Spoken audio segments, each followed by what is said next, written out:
The square knot or the reef knot is probably one of the more popular knots out there. It's one of the easiest to learn to tie as well. And in a lot of different circumstances, this is the go-to knot. It works well as a binding knot, so if you're using it to tie a bunch of packages together, then it works really, really well in that application. The problem with the square knot, a couple of problems. First of all, it can only be used on the same size line. So usually you're tying it back into itself on two ends of a given length of rope.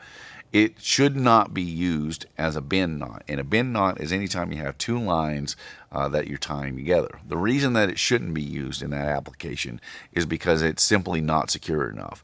If you have undue stress on, or overstress on these two lines, on your two standing ends of two different lines, then what can happen is a square knot can capsize, come undone, and thereby render it useless. And so for that reason, it should never be used as a bend knot.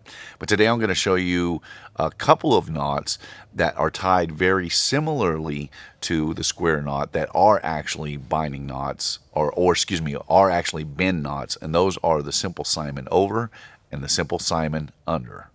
So before we tie each one of these simple Simons, we're going to do a quick tie of the square knot to show you how these are similarly constructed. So the first thing we want to do is on one line we're going to form a bite. On your second line you're going to go down through that bite, then you're going to go around, up and under, and come back through that same bite, pull them apart, and that forms your square knot or your reef knot. Now where the simple Simon is different is that it's going to require an extra wrap. So the first one is going to be the simple Simon over. So again, we're going to form our bite, we're going to go down through that bite, then we're going to go around, but instead of just directly coming back up through that loop, we're going to take it and do a full wrap around, and then we're going to pass under and go back through that loop. Now we can dress this knot up, pull everything apart, make sure that we get it nice and snug, and now this is called the simple Simon. The characteristics to the simple Simon are the fact that it forms this X pattern on this line, and then on the other side it's a single wrap. Now the reason this is called the simple Simon over is because of the fact that the working end, as it on the X pattern here, it crosses over your standing end.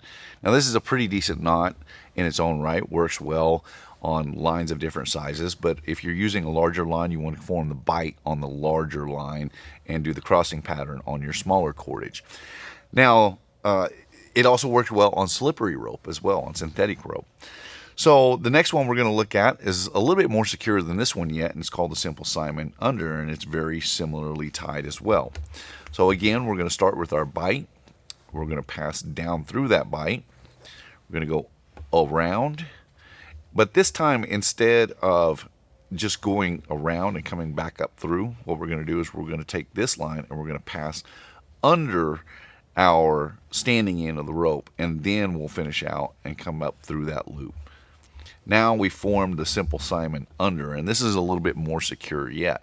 Now again, the reason this is called the simple Simon under is because of the fact that the working end of the rope now passes under the standing end of the rope where it forms the X. And so this is a little bit more secure because of the fact that when you're putting stress onto the standing end of this rope, it actually is pushing down or putting pressure onto the end of the rope, your working end or your trailing end, and thereby makes it a little bit more secure.